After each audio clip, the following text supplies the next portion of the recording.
this show is really amazing because at a time where film and TV production has shut down all around the world, you were able to come up with this idea and make it happen, even though we're all social distancing. How did this idea come about?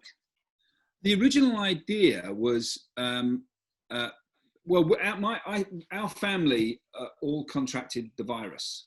There's myself and my wife and 3 sons, and there's a couple of girlfriends as well. And between us, one after the other, to varying degrees of severity, we all had the virus. I was wiped out for 3 weeks. That was my experience of it. Just mostly lethargy and just feeling like an awful flu. But my wife had a very extreme reaction, and it was very worrying for 2 or 3 nights. She had inflammation in her lungs, and that's a very dangerous area to get into. And so it was born out of that very vivid experience of mine. And I realized that there were millions of people who this is how they viewed what was happening. It was very much what was we were all enclosed in our own space, in our home. We spoke to people virtually. We didn't see, hug, kiss, not even family, unless they were living with you. And I just thought these are the most extraordinary times. I spoke to my mother, who's in her 80s. She said it's the closest she can remember to the Second World War, where certain parallels can be drawn. The idea that people didn't really go out because in case there was a bombing raid, and your family wouldn't know where you were, and there was nothing in the shops. There was panic buying like there was in the early days of the isolation here, and also this looming sense of threat that hung over everybody. In the Second World War, it was obviously the threat of, the conflict. With this, it was the virus. So what I wanted to do was to add the voices of actors and directors and writers to what was going on, because there's current affairs and factual programs and daytime breakfast. They were all in their own way reflecting the crisis, but the idea that something scripted and something with an emotional depth to it could be added to that mix was something that I really wanted to try and achieve. And right away, the barrier was always going to be lead time, because normally first idea to screen is 18 months, 2 years with a drama. So we did it in a month from first idea to screen. And there were 4 writers, myself and 3 colleagues, and I asked them to try and reflect something that had a foot in reality, something that they'd observed about what was going on around them, to not be too prescriptive, and to reflect. If you put the 4 together, to try and reflect in a kaleidoscopic way what was going on. And the process, we knew straight away that, casting was a really interesting process, because it wasn't just enough to get a really good actor. There had to be someone else in the house who could be our camera operator. It wasn't enough to just have a really great actor, but how do we film it? So you need, in one of the stories, there was a father and 2 kids. So we needed a father and 2 kids who could act, and someone else who could film it. So that casting, and it was all against the clock. And so it was very pressured, that whole part of the process. And then what we did was we delivered sterilized camera equipment and lighting equipment to the doors of the cast. Then we retreated 2 meters. They took the equipment in, and then from a distance, we gave them a crash course in how to operate it. And that was it. That was the only contact we had with them. Everything else was done by Zoom.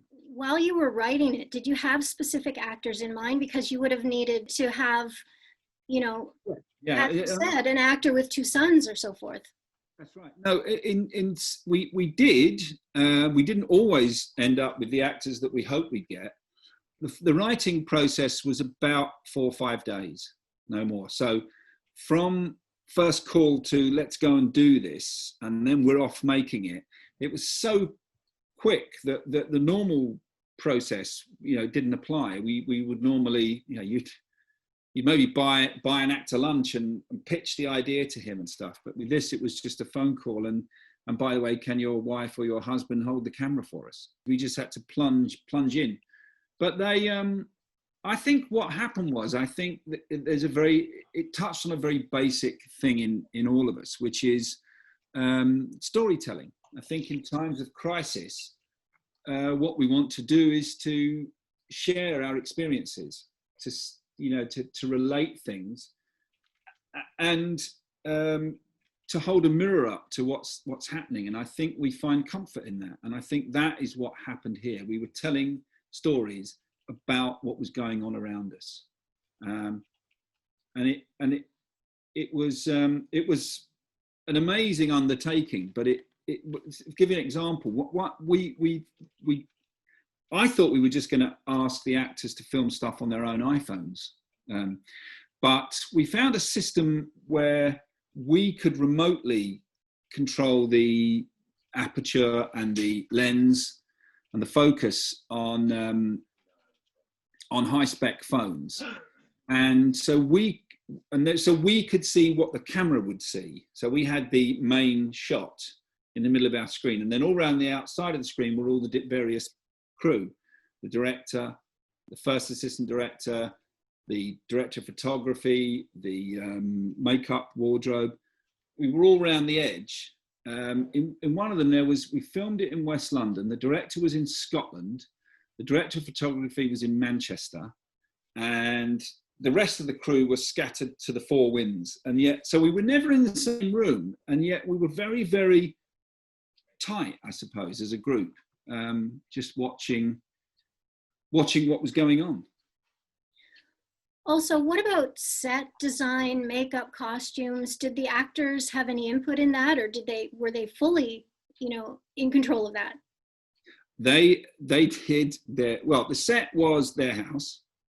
The makeup was what makeup they could apply themselves. We did obviously give them some advice, like in the second episode where the guy is sick.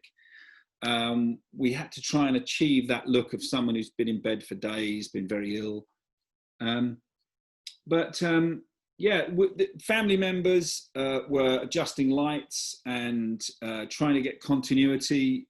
We filmed them over 3 days, so we were trying to get continuity of how the house looked, so that the shot didn't pop one day to the next. Lighting, moving the camera. If there was a tracking shot or a low angle. There was Eddie Marsan, who's a wonderful actor. His wife Janine was our hero on his shoot. And there's an amazing piece of footage of her full length on her stomach, look with the camera. She's on the floor to get a low angle shot, and she was fearless. Never done it before. None of the camera operators had ever done it before. But there we were. The actual director of photography was, in an earpiece, just advising, about move left and try to, how to keep the thing steady as you move. There's a very interesting technique that Celia DeWolf, who's Robert Glenister's wife, learned. Robert was the one who played the sick guy with the son who's come out of prison and stuff. So it was a fascinating experience to watch. One of them is about a pregnant woman, and I looked her up, and she actually gave birth in May. So I was wondering, when were these filmed? In April? And also, how did you find her, or was it written with her specifically in mind? No, that actress she's called Sheridan Smith. She's a very famous actress in the UK, and I've worked with her a lot. And I knew that she was very heavily pregnant and isolated with her partner. So I spoke when I was talking to the other writers. Gabby Chiappe, who wrote that, had an idea about someone who, even within the isolation crisis, was even more isolated than anyone else. And so I pitched the idea of it being Sheridan, because I knew she was pregnant, and just there was something very sad about the idea of having to go through a birth alone. And Gabby loved the idea and embraced it and wrote it with Sheridan in mind. We finished filming with her very early April, like on the Thursday we finished filming with her, and she gave birth on the Sunday. Wow. 3 days later. Thursday, Friday, Saturday, 3 days later, yeah. So she was about as pregnant as you can get. Have you been using Zoom a lot yourself during this pandemic? Yes, I have. And it's, you do really wonder what on earth would have happened if this had erupted 20 years ago, but when we weren't really, I mean, obviously there were computers around, but there wasn't really the same level of image technology as there is now. So yes, I've had lots of meetings like the one we're having now. And it's sort of frustrating, and it shows you that you can't quite replicate, well, I suppose it's life affirming that you can't replicate face to face, because there are certain things we pick up as human beings from each other from being in the same space. But the Zoom experience, if we can call it that, was a lifesaver on this shoot, because it enabled everyone to be together, even though they were hundreds of miles apart. That's crazy that your entire family had the coronavirus, you know, one after another or all at the same time. Did you have the same kind of symptoms, and how are you all doing now? Well, I'm delighted to say we're all fully recovered. The range of symptoms was quite jaw-dropping, really. My wife, really seriously ill, down to my youngest son, who had a slight head cold for about a day and a half. And then there was one of my other son's girlfriends who maybe had the mildest, almost asymptomatic, just felt slightly off color for like one night. So, you know, my eldest son was like me, was wiped out for 2 or 3 weeks. It was a real range. You know, we had almost nothing and really serious and everything in between. And it, you know, it just, what I suppose that what's interesting is now we feel like you have a superpower because we've had it. And so, you know, we're touch wood that we're not in the danger bracket. Are there any plans to do any more episodes of Isolation Stories? No, there aren't, because I think isolation is almost over now. I mean, very shortly in the UK, we can associate in groups of six now, I think it is. I think very shortly that will go. And so shops opened on Monday of this week, so you can go shopping again. You have to still keep your distance, but so no, it was very much us reflecting what was happening whilst it was still happening. That was what that was all about. So it really is a time capsule. Even now, even only a month and a half later, it's a time capsule of that was what we all went through, and it was broadcast while we were going through it. Thank you so much for talking to me today. And also thank you for this series. Every single episode, I found something that I could relate to.